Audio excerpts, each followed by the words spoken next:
remember in middle school was 7th grade where I'm from, 7th and 8th grade. I didn't have any real consciousness about my physical appearance at that time when I first started middle school. You know, junior high, middle school is a time of being awkward. Your body's going through a lot of changes. You're not fully developed. Most of us aren't. And we're doing a lot of developing during that time. So it can be a time of feeling very awkward and feeling very physically unattractive.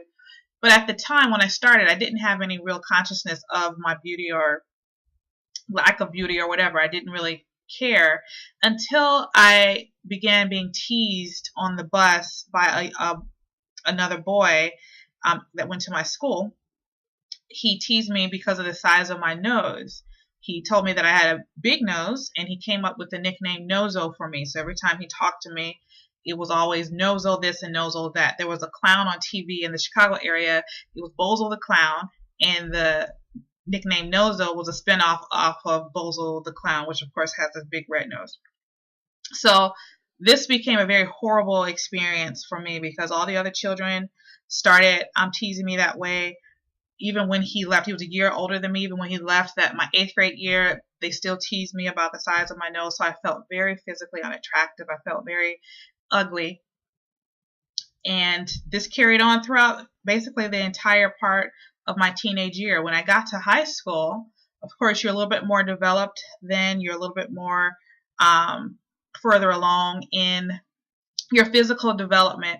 The same young man started asking me out, which I thought was very weird because he made me feel like he thought I was hideous when I was in middle school. And of course, he had no chance on taking me out because I had no interest in this young man because he caused me so much pain in middle school. But my point in all this is you do not define what you look like by someone else's standard. You really have to be secure in your physical appearance. This is the nose that I've been given. I have no desire to alter my physical appearance or my nose.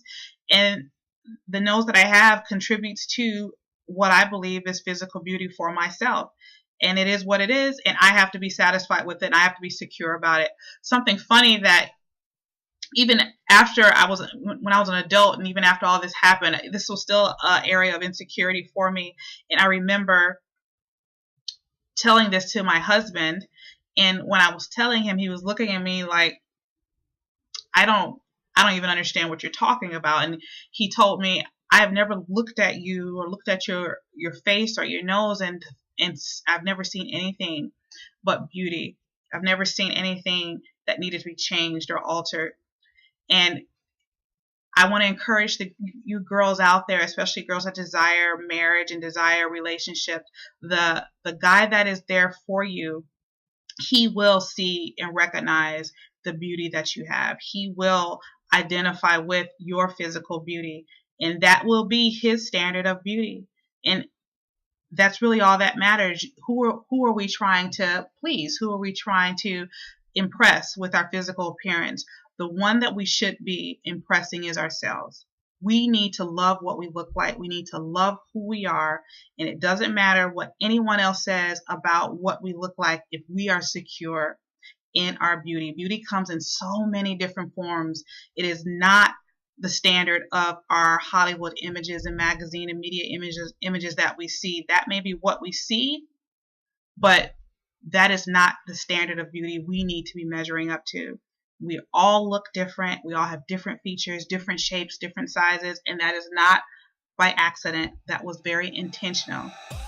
And whatever size, shape, color, form that we come in, we've got to love who we are first before anyone else can look at us and love who we are.